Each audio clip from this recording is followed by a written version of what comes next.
Hello, good morning, everyone. How are you doing? I apologize that I am a bit late today for Qualitative Wednesday. It's been just one of those days and mornings where things got a bit hectic around the house, and my two coworkers that I keep joking that they are my coworkers, my two kids, are still in the house and they might make an appearance at some point.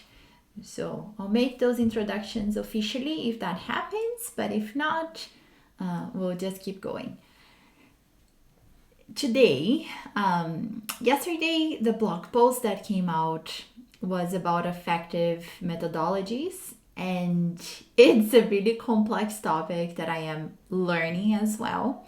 And I'll give you a bit more about that as part of today's Qualitative Wednesday.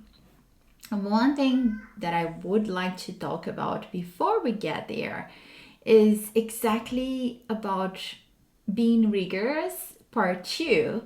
Last week we had a few announcements that are important and pertinent to QualiQ and the business and where we are going in terms of supporting qualitative health researchers, which aligns with my background and passions. And I talked about that. So there wasn't much time for me to discuss with you the whole idea of that priority versus what is important versus what is urgent, and how that aligns so well with Qualitative Research Blueprint, the course that is coming up. It's going to be available to you in the fall. So I've been reading not like many books and also podcasts, and the whole idea is really that idea of prioritizing. How do we prioritize? How do we really take action on things that are important versus moving and going with the flow and always feeling that in a way things are just out of our control and we are just going with the motions of what is happening. I think that can happen in our personal lives, in our professional lives, and in our research. What I have really realized in terms of the research piece, and one of the main things that is driving all the content that is being built for QRB, is the fact that very often we attend to the important things in qualitative health research when we are getting towards the end of the project and writing it up for publication. And then we will often download. Many journals do recommend looking at the CORAC. And if you don't know what the CORAC means, it's spelled COREQ, and it stands for Consolidated Criteria for Publishing Qualitative Research. Is it publishing or writing qualitative research?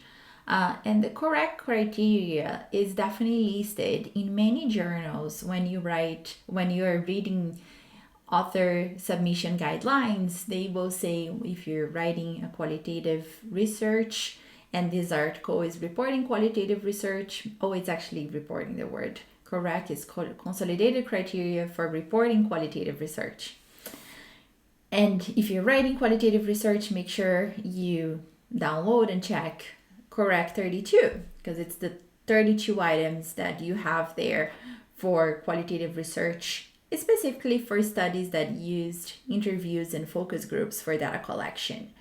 And what I find is that it's at that point when you're trying to write your findings and you're getting review, that you realize the important things that you didn't do during your data collection, your design, and your data analysis, and how those things now you can't go back, you can't repeat the study, and you have a few options. You can write your findings and emphasize what you did well.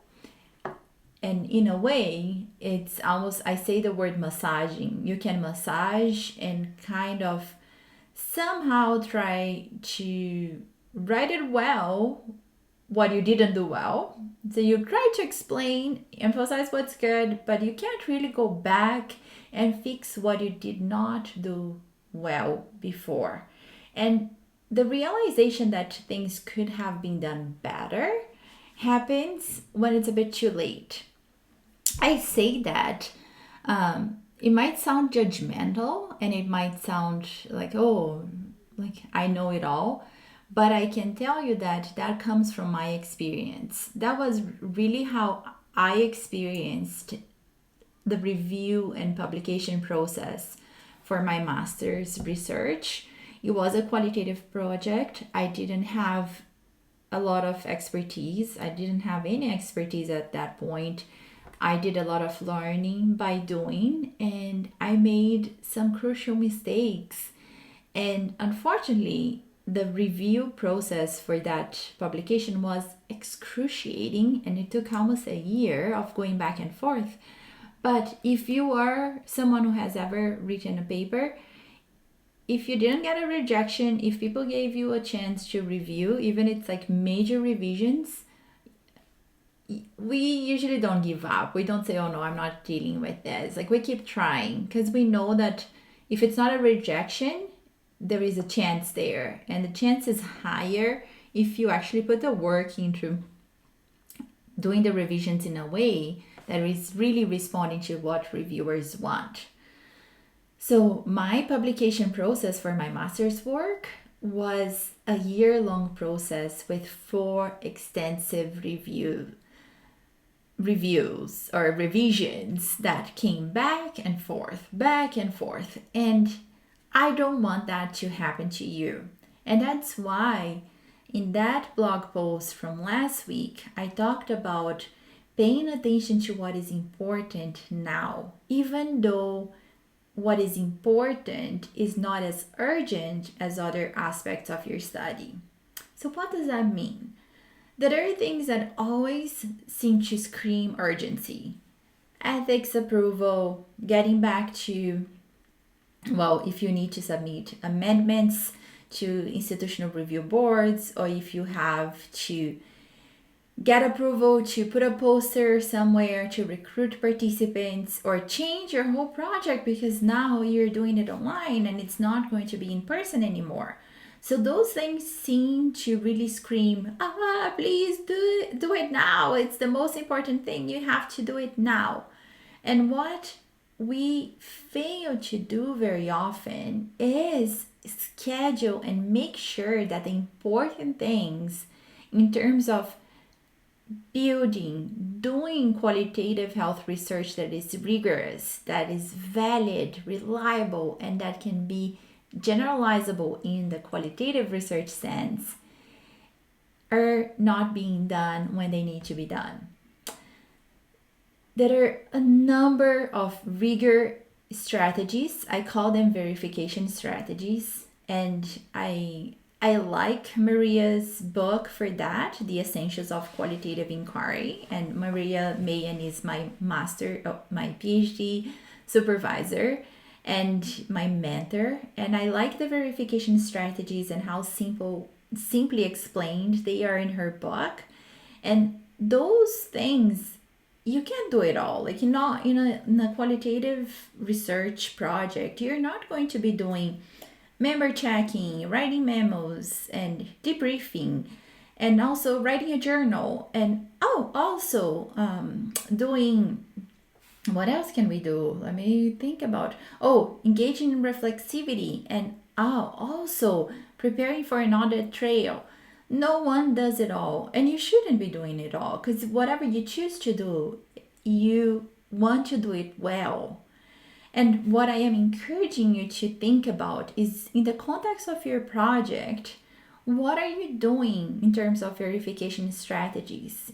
In terms of strategies, things like really tangible things that you are doing now that you will be able to report later on when you're saying, this is how I really tried, or I had a goal of being valid, of really presenting my participants' views, perspectives, experiences, how you did your interpretation, how you tried to be rigorous in your data analysis and in the writing process. So the correct is something that you can consider using in advance and gathering ideas from there and knowing, okay, I am going to spend some time doing my data collection in writing on a journal or recording a voice memo where I will be talking about the setting, the interpretations that I had, what I thought the participants were saying versus what they were saying.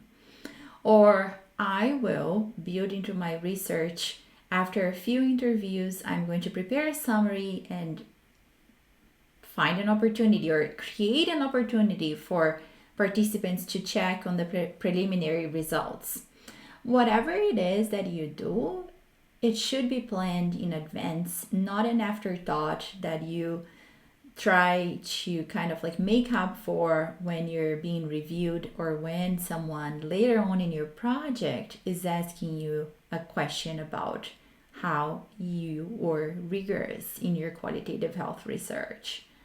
This is very important for health sciences, and I know that you will understand that because we are still like publication in especially the upper quartile journals that upper quartile and with higher impact factors, we don't have a lot of room still, and that's true. And unfortunately, it's the reality of how things are. I think it's better, but we don't have a lot of room for qualitative research in some journals. And in order for us to be there, to have a goal at having our research showcased and published in journals that we want, that we know have a high impact factor, that are really niched in our area and will reach the people, the audiences that we want to reach, we need to be really, really intentional, purposeful with how we ensure our research is rigorous as we are designing and implementing it. So this leads to the second part of today that is more so linked to affective methodologies. Affect methodologies and theories of embodiment are not an area that I have gone deep into and studied in depth. I asked someone that works with me and has worked with QualiQ that I highly respect. Her name is Tanya, and Tanya has had her comprehensive PhD exams, and some of her readings were really about embodiment theories and affective methodologies. And I have asked her to write a blog post as an invited guest, and she will be delving into an area that is not my area of expertise.